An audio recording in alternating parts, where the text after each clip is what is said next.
Kumusta mga mare? Ngayon ay Feb 14, araw ng mga puso. So, ano bang ganap ngayon sa inyo? Sa akin guys, panoorin nyo itong video hanggang matapos at makikita nyo ang kaganapan ng araw ng mga puso. So, ayan. Tara, ngayong umaga at ako'y mag-almusal muna. Kailangan kong kumain ng madami para hindi ako mabusan ng lakas dahil ako'y may ka-date mamaya at naghihintay na yung aking ka-date. Ang tagal ko daw.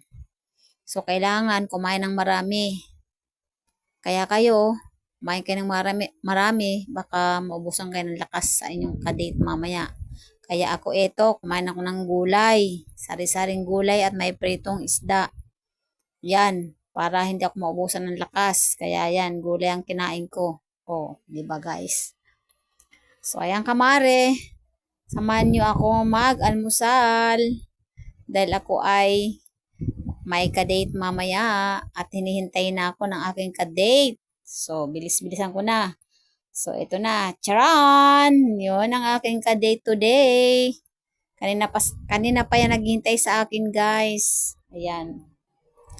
Kukusutin ko na daw siya at haplusin. So, ayan na nga. Natapos na. At nasampay ko na. So, ayan. Natapos ko na siyang kuskusin, haplusin at tigain. Oh, char, di ba? Iyan aking kaganapan ngayon sa araw na ito. So, ayan, medyo marami-rami din yan. Kaya ako ay pinagod niya. Kaya, ayan, nasampay ko na siya. Kaya, ako ay tamang relax lang muna. At ako ay natapos na din naman sa kanya. So, nasampay ko na siya. So, ngayon guys, at ako naman ay pupunta sa kabilang bakod dahil mag-relax nga. Wala namang tao doon dahil nasa outing ang aking mga anak. Siyempre yung aking mga apores na makukulit kasama, kaya doon ako mag-relax sa bahay nila. Kasi gusto ko doon medyo maaliwalas, medyo malagluwag ng konti kumpara doon sa pwesto ko.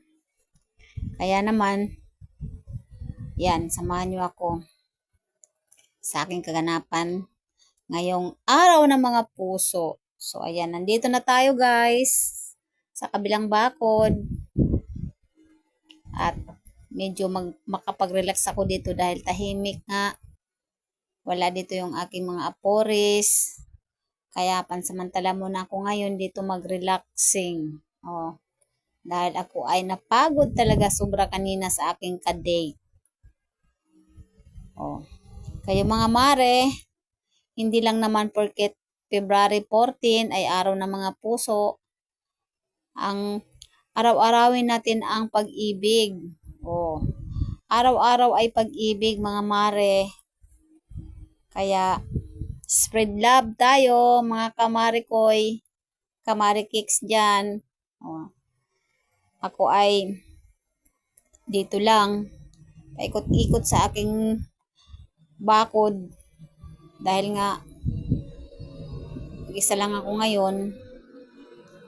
Yan, tamang relax at tamang pasilip-silip na lang sa labas at ang aking sinampay ay sinisilip ko. So, kayo ba guys, kamare? Kayo ay, yung iba ngayon, nasa labas, kumakain sila, kasama ang kanilang mga partner. Yan ay sa mga nakakaluwag-luwag lang, namasyal. So, ayan. Tamang upo lang muna si kamare. At pa-relax dahil napagod yan sa kadate niya kanina. So, paano ba yan kamare? Araw-araw ay pag-ibig na lang at Happy Valentine's Day na lang sa lahat. So, paano ba yan? Hanggang sa muli. Maraming salamat kamare. Thank you for watching.